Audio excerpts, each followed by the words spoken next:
നമസ്കാരം, ഞാൻ doctor Shalini, SUT ഹോസ്പിറ്റലിൽ കൺസൾട്ടൻറ്റ് ഡെർമറ്റോളജിസ്റ്റായി ജോലി ചെയ്യുന്നു. ഞാൻ ഇന്ന് സംസാരിക്കാൻ പോകുന്നത് ആർട്ടിക്കേരിയ എന്ന കണ്ടീഷനെ കുറിച്ചിട്ടാണ്.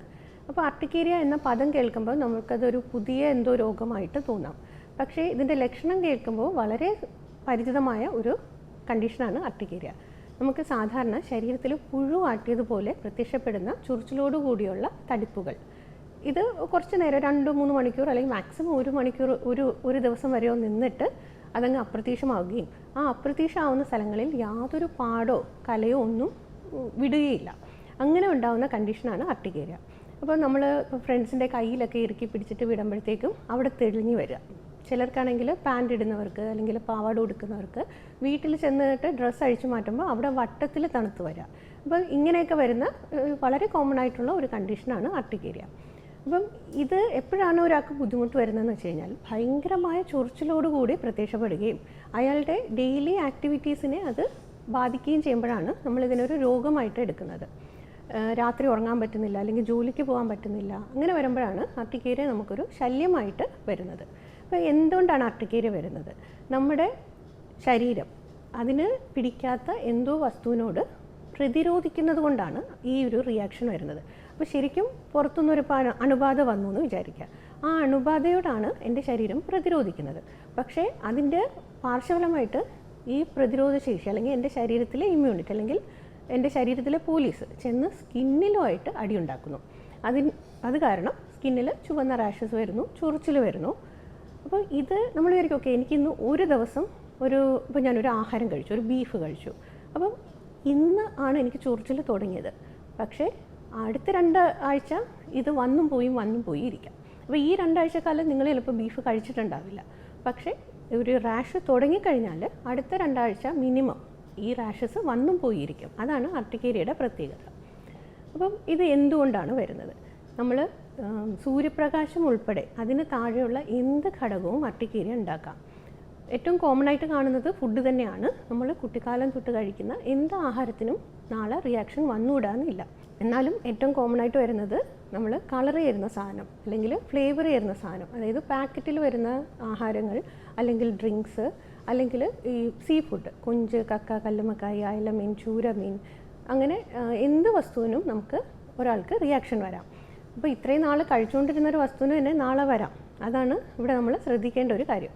അതുപോലെ തുടങ്ങിക്കഴിഞ്ഞാൽ അടുത്ത 2 ആഴ്ച നമ്മൾ കഴിച്ചില്ലെങ്കിൽ കൂടെയും റാഷസ് കാണുകയും ചെയ്യാം. ഇനി വരുന്നത് ഇൻഫെക്ഷൻ കൊണ്ടുവരാം. അതായത് നിങ്ങൾക്കിപ്പോൾ ഒരു ചെറിയ ജലദോഷം, പനി, തൊണ്ടവേദന, നെഞ്ചിരിച്ചിൽ, ഗ്യാസിൻ്റെ പ്രശ്നം, വയറ്റിൽ കൃമിയുടെ ശല്യം, അല്ലെങ്കിൽ ശരീരത്തിലൊരു ഫംഗൽ ഇൻഫെക്ഷൻ, പല്ലിൽ കേട്, ഇങ്ങനെ വളരെ ക്രോണിക്കായിട്ട് കുറേ നാളായിട്ടുള്ളതാണ്, വലിയ പ്രശ്നമൊന്നും ഉണ്ടായിരുന്നില്ല. പക്ഷേ അങ്ങനെയുള്ള എന്ത് ഘടകത്തിനും നമുക്ക് ഈ ഒരു റിയാക്ഷൻ വരാം. പിന്നെ സ്ത്രീകളിലൊക്കെ ആണെങ്കിൽ UTI കാരണം, യൂറിനറി ട്രാക്ട് ഇൻഫെക്ഷൻ കാരണവും ആർട്ടിക്കേരിയ വരാറുണ്ട്. അപ്പോൾ നമ്മൾ മൂത്രത്തിലൊരു അണുബാധ എന്ന് വിചാരിക്കുമ്പോഴത്തേക്കും ആദ്യം പ്രതീക്ഷിക്കുന്നത് അവിടെ മൂത്രച്ചൊടിച്ചിലോ പനിയോ അങ്ങനെ എന്തെങ്കിലും രോഗലക്ഷണങ്ങൾ കാണുകയില്ലേ എന്നാണ്. പക്ഷേ പലർക്കും അങ്ങനെ യാതൊരു രോഗലക്ഷണങ്ങളും കാണില്ല. പക്ഷേ അതിൻ്റെ ഫലമായിട്ട് അവരുടെ ശരീരത്തിൽ ആർട്ടിക്കേരിയ എന്നുള്ള റിയാക്ഷൻ നിൽക്കാം. അപ്പോൾ ഇതിന് വേണ്ടത് നമ്മൾ നന്നായിട്ട് വെള്ളം കുടിക്കുക, പിന്നെ ഇടയ്ക്കിടയ്ക്ക് മൂത്രം ഒഴിക്കാനും ശ്രദ്ധിക്കണം. ഇനി വരുന്നത് എൻവയോൺമെൻറ്റലായിട്ട് വരാം. അതായത് ഇപ്പോൾ നമ്മൾ ഒത്തിരി തണുക്കുകയോ വിയർക്കുകയോ അല്ലെങ്കിൽ നമ്മുടെ ചുറ്റും ഇപ്പോൾ പൂക്കുന്ന ചെടികളൊക്കെ ഉണ്ടെങ്കിൽ ഒക്കെ നമുക്ക് ആർട്ടിക്കേരിയ വരാം. അപ്പോൾ ഈ പൂക്കുന്ന ചെടി എന്ന് പറയുമ്പോൾ പലരും പറയാറുണ്ട് നമ്മുടെ വീട്ടിൽ അങ്ങനത്തെ ചെടികളും മരങ്ങളൊന്നും ഇല്ല. പക്ഷേ 3 കിലോമീറ്റർ ചുറ്റളവിൽ എവിടെയെങ്കിലും അങ്ങനത്തെ മരങ്ങളുണ്ടെങ്കിൽ നമ്മൾ വീട്ടിലിരുന്ന് ചൊറിയാം. ഇനി വരുന്നത് നമുക്ക് എന്തെങ്കിലും ഡിസീസസ് ഉണ്ടെങ്കിൽ, അതായത് തൈറോയ്ഡ് സംബന്ധമായ അസുഖമോ അല്ലെങ്കിൽ വൈറ്റമിൻ D ഡെഫിഷ്യൻസിയോ ഒക്കെ ഉള്ളവരിലും ആർട്ടിക്കേരിയ വരാറുണ്ട്. പിന്നെ ഇതിന് കഴിക്കുന്ന മരുന്നുകൾക്കും വരാം. അപ്പം നമ്മൾ ചിലരാണെങ്കിൽ ഒരു അലോപ്പതി മരുന്ന് കഴിച്ചുകൊണ്ട് തന്നെ വരണമെന്നില്ല. ചിലപ്പോൾ സ്റ്റൂളൊക്കെ ഈസി ആയിട്ട് പാസ് ചെയ്യാൻ വേണ്ടി, അതായത് മലമൊക്കെ അയഞ്ഞു പോകാൻ വേണ്ടി കഴിക്കുന്ന പല പൊടികൾക്കും ആർട്ടിക്കേരിയ ഉണ്ടാക്കാം. അപ്പം നമ്മൾ ഡോക്ടറെ അടുത്ത് നിങ്ങൾ ആർട്ടിക്കേരിയയുമായിട്ട് ഡോക്ടറെ അടുത്ത് പോകുമ്പോൾ നിങ്ങൾ കഴിക്കുന്ന എല്ലാ വസ്തുക്കളും എന്താണെന്നുള്ളത് കൃത്യമായിട്ട് പറഞ്ഞു കൊടുക്കുക. പിന്നെ നമുക്കാണെങ്കിൽ ഈ പറഞ്ഞ ഇത്രയും കാര്യങ്ങളല്ലാതെ തന്നെ നമ്മളിപ്പം സ്ട്രെസ്ഡ് ആയിട്ടുള്ളൊരു വ്യക്തിയാണ്. അപ്പം അയാൾക്ക് ശരീരത്തിൽ റിയാക്ഷൻ ഉണ്ടാവാനുള്ള സാധ്യതയും കൂടുതലായിരിക്കും.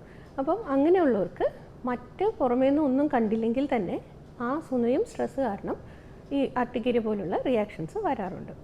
സ്കിന്നിൽ മാത്രം കാണുകയാണെങ്കിൽ ഇത് ഭയക്കേണ്ട യാതൊരു കാര്യവുമുള്ള കണ്ടീഷനല്ല.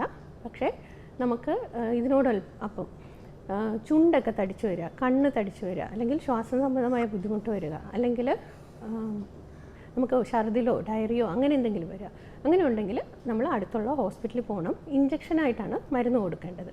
സാധാരണഗതിയിൽ നമ്മൾ ഇതിന് ടാബ്ലറ്റാണ് കൊടുക്കുന്നത്, ആൻറ്റിഹിസ്റ്റമിൻ ടാബ്ലറ്റ്സ് ആണ് കൊടുക്കുന്നത്.